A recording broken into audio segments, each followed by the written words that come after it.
Hello दोस्तों, आज मैं आपको बताऊंगी शुक्र प्रदोष व्रत का क्या धार्मिक महत्व है। शुक्रवार के दिन पड़ने की वजह से इसे शुक्र प्रदोष व्रत कहते हैं। धार्मिक मान्यता के आधार पर शुक्र प्रदोष व्रत करने से व्यक्ति के जीवन में खुशहाली आती है, शुक्र ग्रह भी मजबूत होता है, शत्रुओं पर विजय प्राप्त होती है। इसके साथ ही जीवन के सभी संकटों से छुटकारा मिलता है। वहीं खास तौर पर इस व्रत को विवाहित महिलाएं पति की लंबी आयु और सुख सौभाग्य में वृद्धि के लिए रखती हैं। तो इसका महत्व बहुत ज़्यादा है।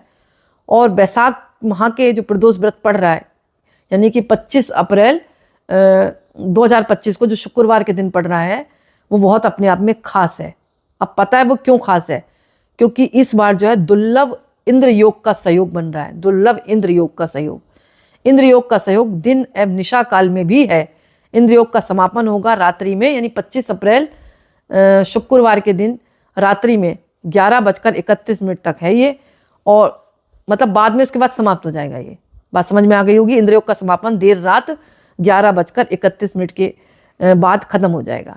इसके बाद लगेगा शिववास योग, यानी इस योग का सहयोग सुबह, और सुबह रहेगा ये 11:44 तक। कहा जाता है कि ऐसे योग में देवों के देव महादेव नंदी की सवारी करते हैं।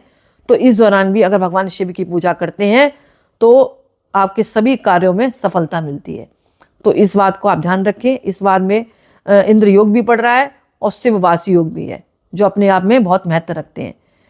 इसके अलावा प्रदोष व्रत के दिन सुबह जल्दी उठकर स्नान करना है, सूर्य देव को अर्घ्य दें, व्रत का संकल्प करें और भगवान शिव का पंचामृत से अभिषेक करना, शिव परिवार का पूरा पूजन करें, बेलपत्र फूल धूप दीप जलाए भगवान के आगे, और शाम के समय शुक्र प्रदोष व्रत की कथा सुने और शिव चालीसा का पाठ करें। और आरती के बगैर जो है पूजा का पूर्ण फल प्राप्त नहीं होता, इसलिए आरती जरूर करें। इस बात का आप ध्यान रखें और क्षमा याचना मांगें। और इस दिन जो है अपना मन सात्विक रखें, विचारों से भी और शारीरिक रूप से भी, तभी आपको पूर्ण पूजा का फल प्राप्त होगा।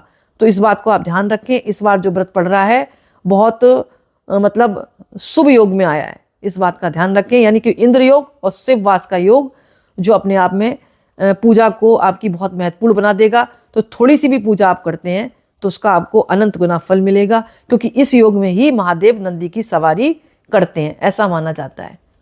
तो इस बात को आप ध्यान रखें। शुक्र प्रदोष व्रत का आप जरूर संकल्प करके विधिवत पूजा करें।